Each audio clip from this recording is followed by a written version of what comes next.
Terkait penganiayaan yang diduga dilakukan Camat Petang Ide Bagus Nate Manuabe terhadap Jero Mangku I Gusti Ngurah Anom di Pura Puncak Tedung, Desa Sulangai Petang beberapa hari lalu, pemangku Pura Puncak Gunung Lebah Jero Mangku I Gusti Ngurah Anom berencana menarik laporannya ke polisi dan akan menempuh jalur damai.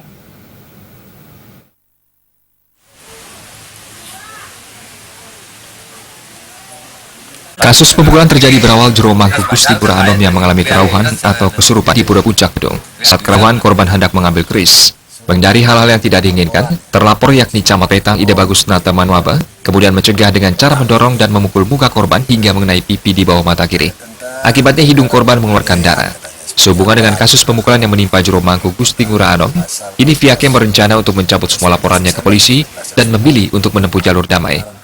Gusti Ngurah Anom mengatakan pihaknya melakukan musyawarah terlebih dahulu dengan keluarga untuk menentukan keputusan. Itu yang rencana memiliki keputusan keluarga, mari kita serahkan. Kita mengadakan perdamaian.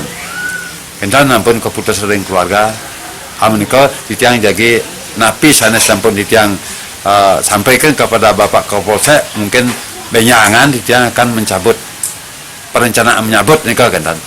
Nah kencan keinginan kita dari keluarga, nalor keputusan niki durung dari desa adat, diantokan rahinom mulai jebos wenten pertemuan, yang desa adat nalor, kalau jam kutus mulai jebos pertemuan, kalau hakeng keramu desa adat itu yang ring kertas sampun sungkem, nikah titiang niki nah uning titiang ring desa pekraman lagi mencabut, mangdotan titiang mengecewakan, diantokan milik titiang niki atas mangku desa adat kertas.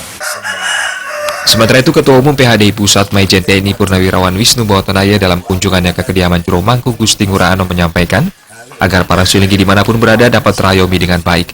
Umat sedharma pun turut diajak untuk selalu menanamkan moral yang baik dan saling asah asi asuh demi terciptanya keharmonisan. Yang dengar kemarin ada sedikit masalah ini pemangku yang di Puncak Tedung, yang sering ke Pura Puncak Tedung, dan selaku Ketua Parisade Dharma Indonesia yang datang, yang sudah juga bertanya sarang Parisade Dharma Bali, yang kontak juga beliau. Kemudian yang ingin langsung datang karena yang kenal beliau ini dengan baik sambil masih kerama dan tahu ke rumah yang ngobrol tadi banyak, seperti apa, bagaimana dan sebagainya. Yang ingin bahwa para sulinggi kita dimanapun berada, tidak hanya di Puncak Tedung, di pura-pura kita di seluruh Indonesia, bahkan seluruh dunia, itu yang berharap betul-betul terayomi, ya, terayomi dengan kedatangan tiang yang ingin para pemangku tiang, para sulinggi, pedanda kita, empu, risi, bagawan, dan sebagainya, yang berharap beliau bisa tenang memberikan siraman-siraman rohani kepada umat kita dimanapun berada. Wisnu Bawatanaya juga berharap ke depannya kasus macam ini tidak terulang kembali. Sebagai tokoh masyarakat, pihaknya selalu mengingatkan agar masyarakat Bali untuk selalu menjunjung tinggi ajaran Dharma dan saling menghargai demi terciptanya Bali Santi dan Jagadita. Darta Bali TV.